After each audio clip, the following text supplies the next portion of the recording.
Let's see if this $30 face value in Barber halves and quarters can add or upgrade to my Barber books.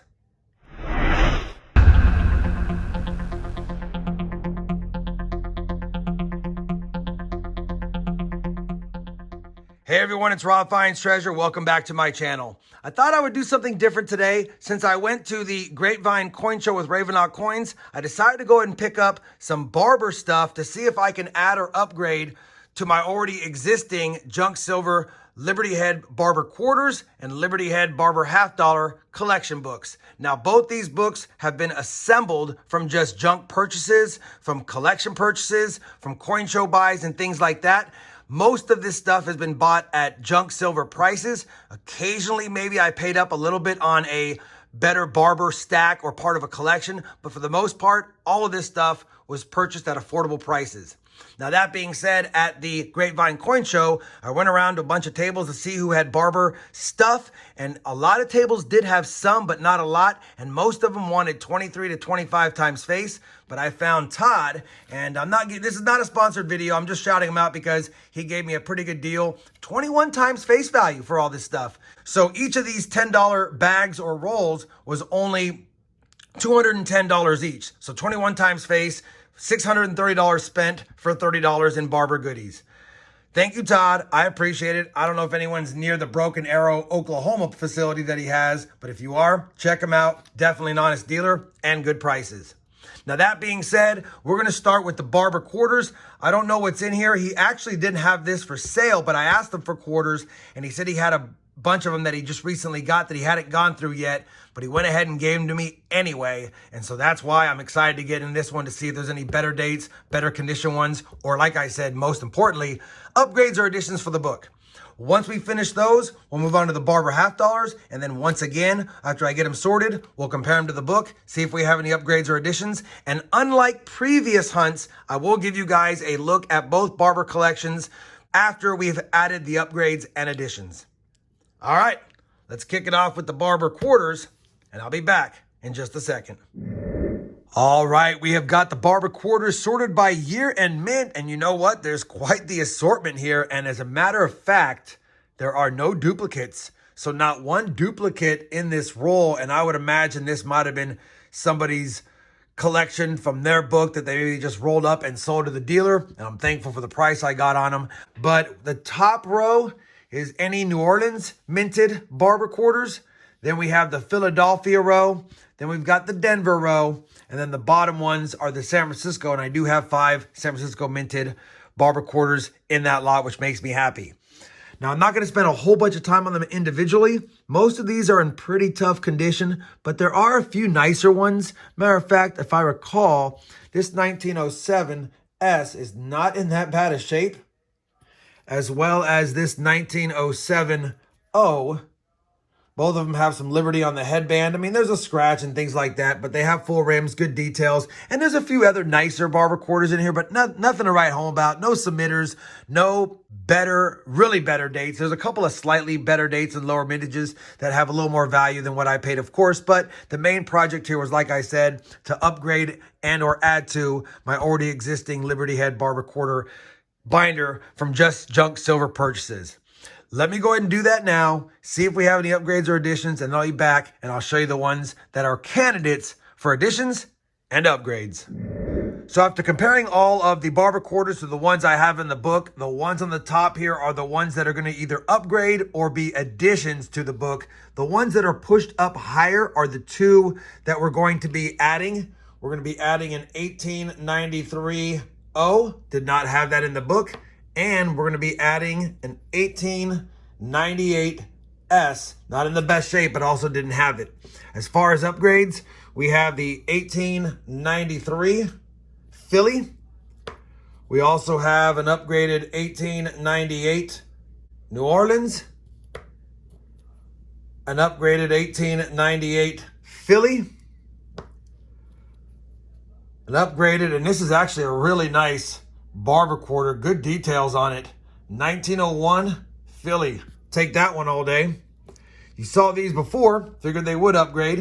A 1907 New Orleans and a 1907 San Francisco.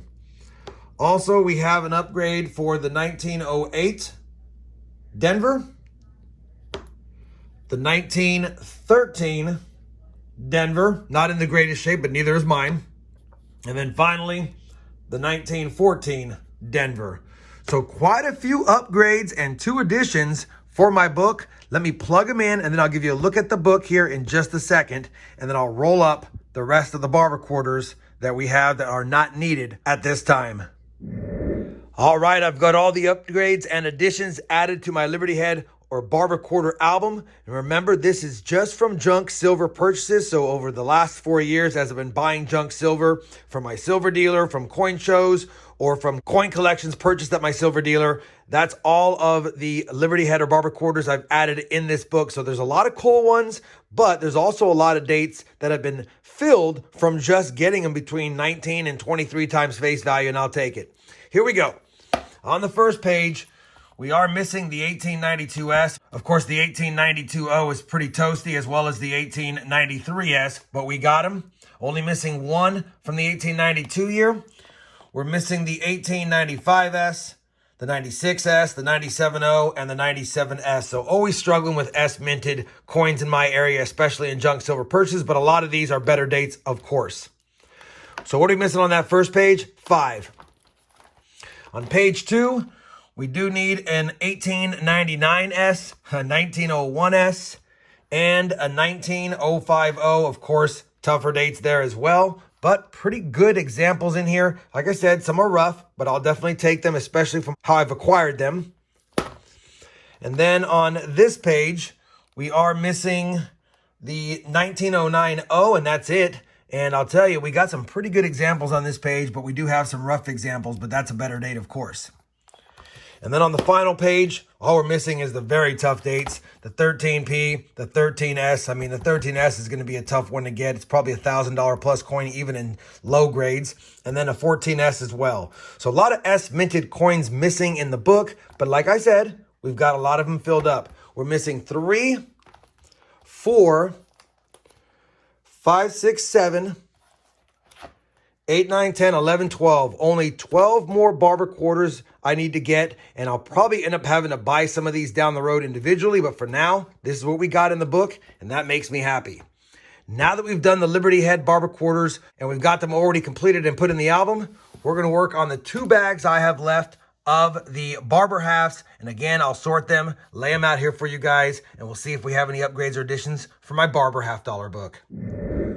Well, the Barber half dollars were a lot of fun, and I can't believe how many different years and mints there were in that $20 face. Definitely glad I picked up both bags. Only 3 duplicated years and mints. 1905S, we got 2 of them.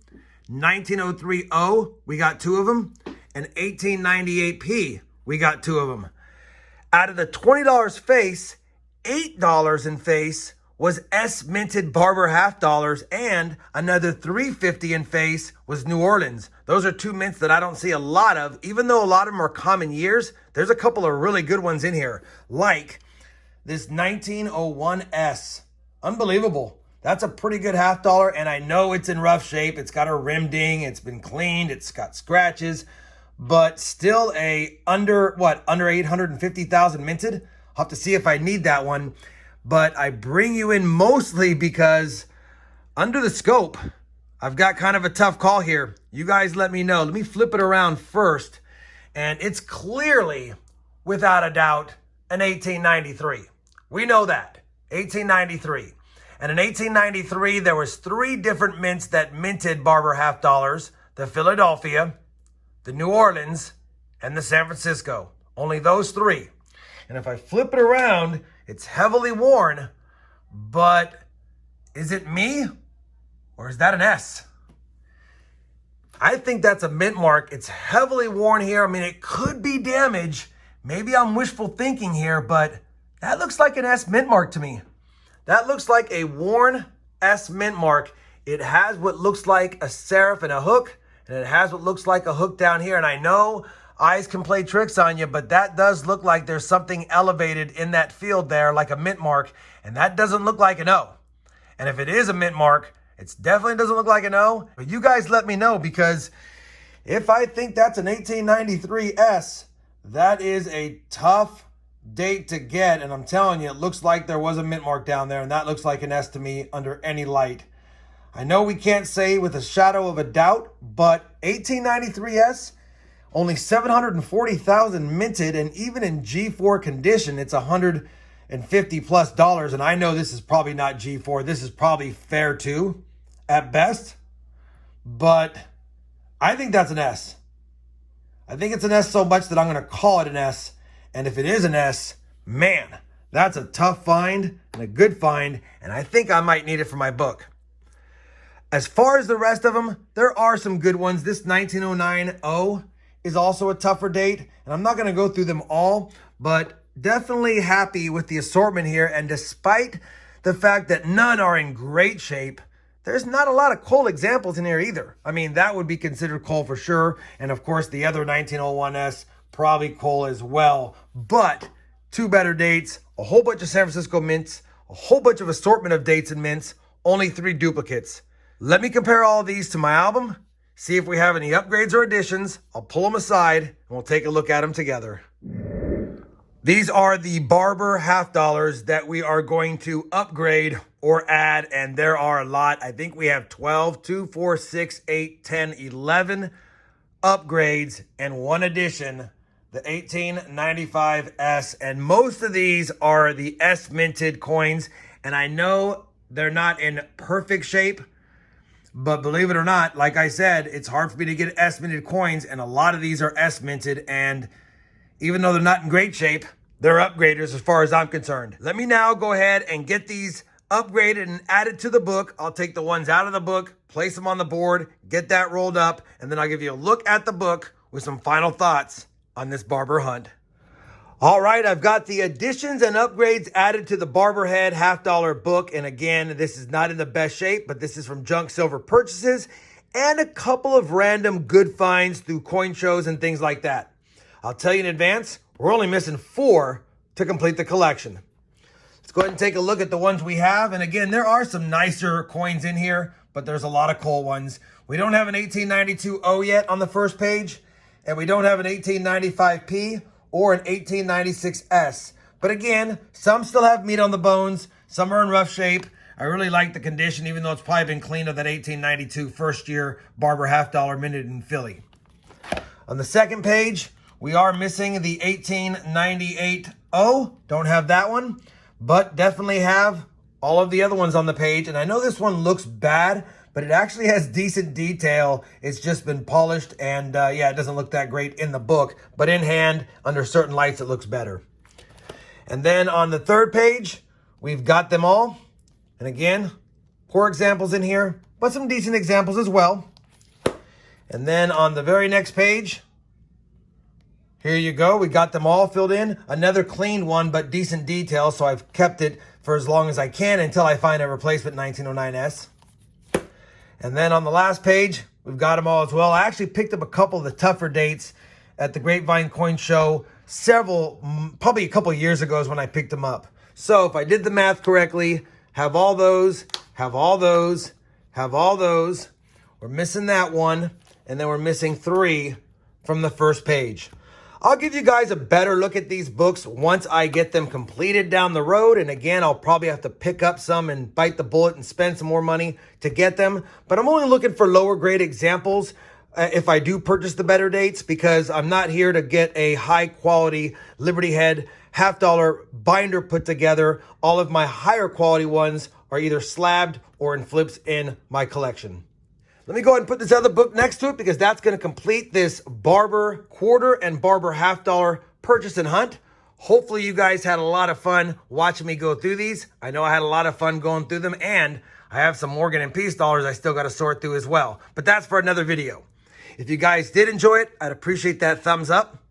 And as always, everyone, happy hunting, and thanks for watching.